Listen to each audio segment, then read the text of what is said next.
Nos vamos a otro tema, un tema que tiene que ver con este mundo y estos momentos contemporáneos que nos tocan vivir. Adrián Amado, buen día, ¿cómo le va?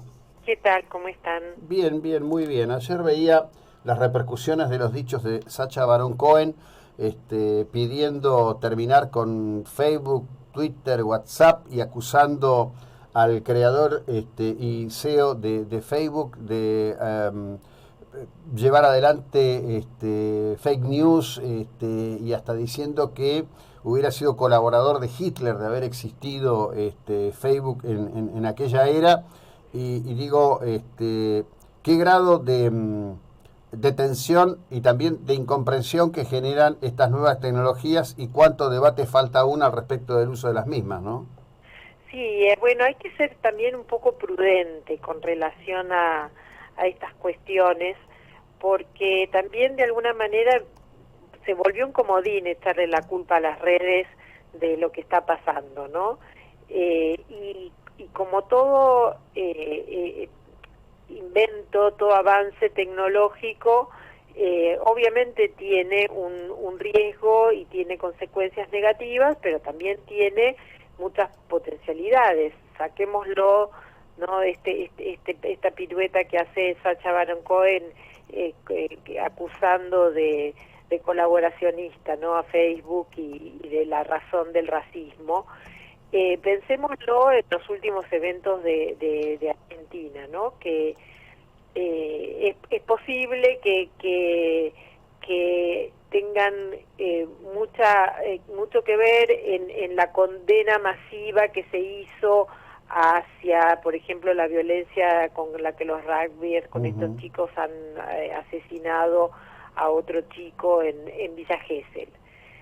Por un lado vemos ¿no? que mucha gente se ha vuelto con furia a repudiar a los chicos, incluso a repudiar a chicos que después resultaron culpables y que de alguna manera esas acusaciones les han perjudicado la vida también a los inocentes, ¿no? Es decir, las redes sociales sirvieron para condenar indiscriminadamente unos y otros.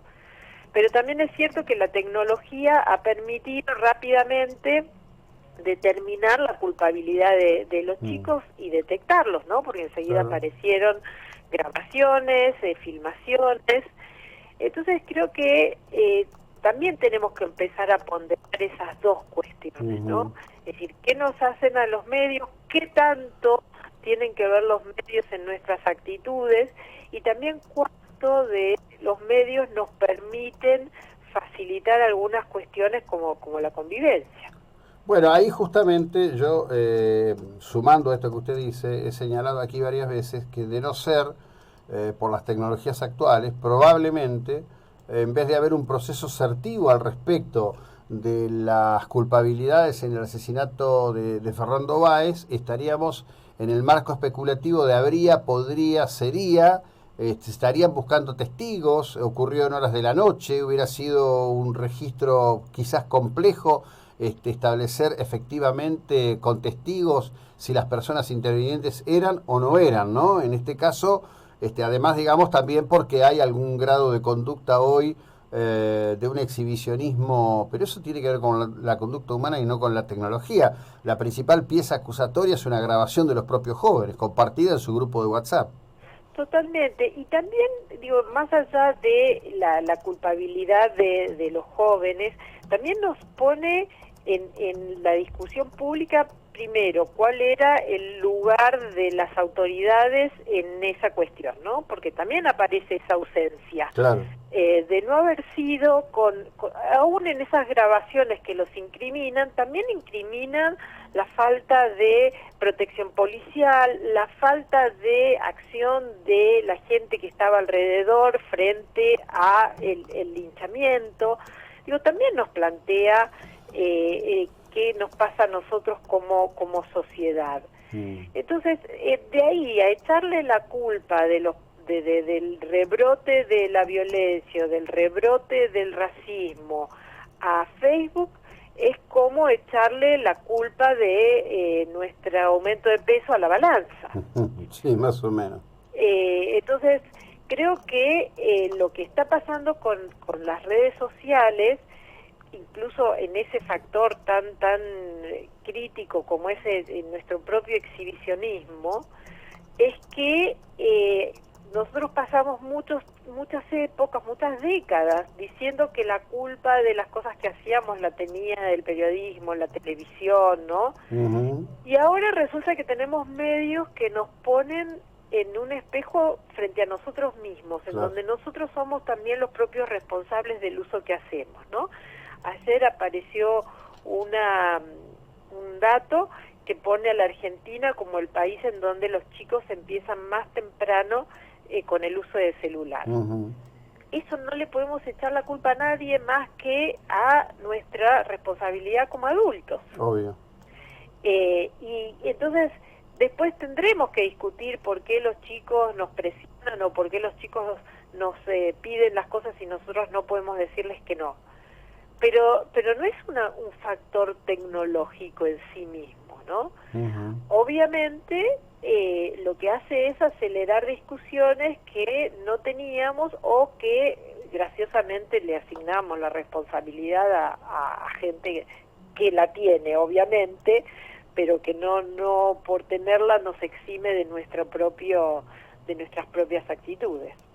No, por supuesto que sí. Bueno, justamente le digo, ayer en una mesa donde, poco a consecuencia de que yo a la mañana estuve trabajando este tema de los dichos de Sacha Baron Cohen, que no es el único, quizás destacó muy fuerte en las últimas horas porque fue una inyectiva muy intensa, y además, bueno, lo ha llamado emperador al creador de Facebook, y además ha dicho que digamos, nadie controla la energía eléctrica para 2.500 millones de personas. Bueno, hace toda una serie de analogías él en su alocución negativa respecto de esta cuestión. Yo sostengo esto que usted acaba de describir también. Creo que el verdadero tema es la conducta de las personas, no la tecnología. En todo caso, la tecnología amplifica esas conductas. Cuando uno va a un lugar público, un restaurante, hay 4 personas en la mesa y por lo menos 3 están pendientes del teléfono, y hay uno que parece que está solo como tonto abandonado. Digo, estamos hablando de otra cosa, no del aparato. Sí, y además ahí también quisiera agregar un factor. Cuando estamos en un grupo de personas y, como bien señala, 3 están en otro lugar, no en ese evento, uno suele decir están pendientes del teléfono. Lo que suele pasar es que uno está pendiente de otras cosas que el teléfono me trae. Claro. Que puede ser, puedo estar pendiente de un trabajo, puedo estar pendiente de una relación que no es la que está ahí en presencia, puedo estar pendiente de un entretenimiento, pero generalmente lo que me plantea es si tiene sentido ese evento, ¿no? Porque también nos pasa que uno sigue aludiendo, ¿no? O sigue convocando a encuentros presenciales para ciertas cosas que en realidad tampoco ya tienen mucho sentido mantener, Claro. ¿no? Como por ejemplo para reuniones de trabajo, Uh-huh. ¿no? Las reuniones de trabajo también se han vuelto una pérdida de tiempo, en el sentido de que también uno ve que se pautó una reunión que a veces dura 2 horas y toda la gente también está usando el teléfono. Sí. Entonces la pregunta es, ¿podría haberse solucionado ese encuentro de otra manera y no con el traslado y el costo de personas que dedican tiempo, ¿no? Y eso también tiene que ver con, hasta no solamente con reuniones de trabajo, con encuentros de capacitación, Uh-huh. también nos estamos teniendo que pensar otra forma de organización menos costosa incluso para el planeta, porque muchas veces esas reuniones como puede ser hasta, ¿no?, las cumbres presidenciales, que Claro. implican un traslado de gente, de energía, de uso de combustibles para juntar personas, que después resulta ser que es nada más que para la foto. Y sí, También nosotros como sociedad seguimos manteniendo ciertos rituales, a veces un poco hipócritas, y que el teléfono empieza a delatar que son hipócritas, ¿no? Uh-huh. Porque resulta que nos convocamos y la gente está más interesada con gente, en seguir hablando con gente que está fuera de la mesa que con la gente que está en la mesa. Sí, tal cual, tal cual. Entonces, creo que lo que también nos pasa es que también, así como somos víctimas de unos rituales que nos vienen desde hace mucho y que nos calman, ¿no? Porque dicen, bueno, no, si nos juntamos es que nos queremos. Y no necesariamente pasa así. También somos, somos muy propensos a repetir ciertas cuestiones que no tienen mucho fundamento científico, ¿no? Esta idea de que hay que repetir, de que el nazismo fue lo que fue porque la televisión y la radio, los estudios científicos demuestran que el impacto que tenía la radio y los diarios en la época en que apareció Hitler no eran suficientes para explicar la locura que fue el nazismo, ¿no?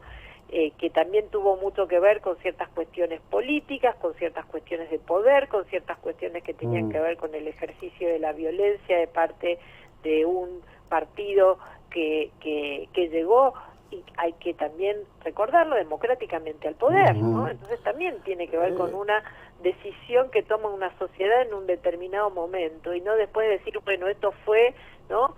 Por los medios de comunicación. Bueno, ahí hay, si usted me permite, varias cuestiones para Sí, decir. claro. En primer lugar, la cuestión del antisemitismo es una cuestión que tenía raíces muy profundas en el universo cristiano a partir de las distintas iglesias, ¿sí? Digamos, sí, como claro. construcción de poder, inclusive, este es un dato muy claro, que se puede apreciar a poco que uno se interese en la historia. Pero la segunda cuestión es que seguramente el nazismo no hubiera existido sin la Revolución Rusa del 17. Notorios demócratas norteamericanos eran pro-nazis, y eran pro-nazis porque veían en esto un instrumento para frenar el comunismo, digamos. Era el sino de la época. Reducirlo a una cuestión comunicacional, la verdad que no resiste nada.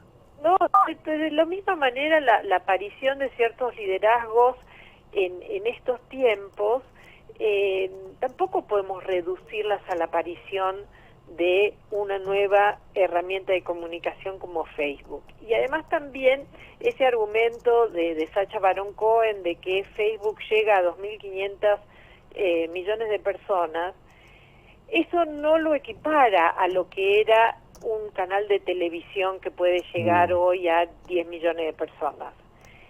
Porque mientras un canal de televisión tiene una llegada y una comunidad más o menos estable, que está atenta a esos mensajes, cada vez menos, pero bueno, podemos seguir pensando que es así, el hecho de que las personas tengamos una cuenta de Facebook no significa que estemos mirando los mismos mensajes al mismo tiempo, sino que se trata de una nueva forma de comunicación que obviamente tiene muchas cuentas abiertas, pero también está muy fragmentado. Para poner el equivalente a en WhatsApp. WhatsApp es la segunda red más extensa en el mundo, llega más o menos a 1.500 millones de personas tienen WhatsApp.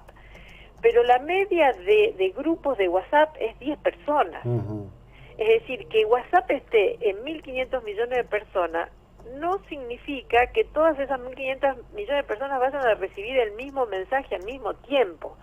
Entonces eso también nos obliga a pensar otros tipos de concentración que no tienen que ver con la concentración que nosotros conocíamos en el pasado, ¿no? Y que también nos desafía a pensar en otras formas de comunicación. Es cierto, y acá también volviendo un poquito de historia, que esta transformación en la forma de comunicarnos que estamos viendo en el siglo XXI no tiene más equivalente que la que pasó en el siglo XVI.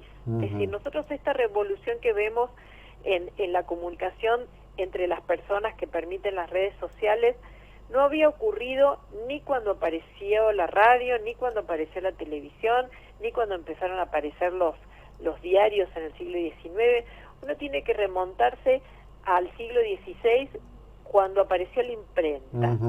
Y cuando esa aparición de la imprenta que permitió que se empezaran a traducir documentos y Biblias que hasta ese entonces habían estado en exclusividad claro, por ciertas élites religiosas, empiezan a cuestionarse principios que la Iglesia misma no dejaba cuestionar porque tenía, digamos, el monopolio de la traducción de la palabra divina, ¿no?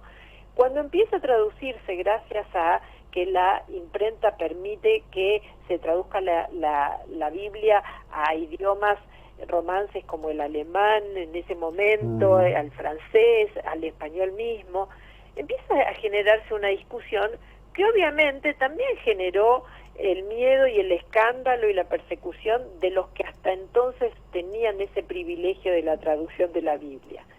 Entonces hoy creo que lo que nos está pasando, y sobre todo pasa con las élites, pasa con los artistas, con los periodistas, con los políticos, que hasta el siglo pasado tenían cierto privilegio en el uso de la palabra pública, que hoy se enfrentan con que hay un montón de gente que empieza también a hacer uso de esta palabra pública. Entonces, la primera reacción ni siquiera es dar un debate, sino es decir, es el instrumento satánico, como en su momento decían, de la imprenta. Claro, claro. Sí, bueno, en definitiva es yo diría a veces, falta de capacidad de adaptarse. Hay que reconocer que este es un cambio inmenso, ¿no? El cambio de las comunicaciones es un cambio inmenso, la instantaneidad, la posibilidad del registro.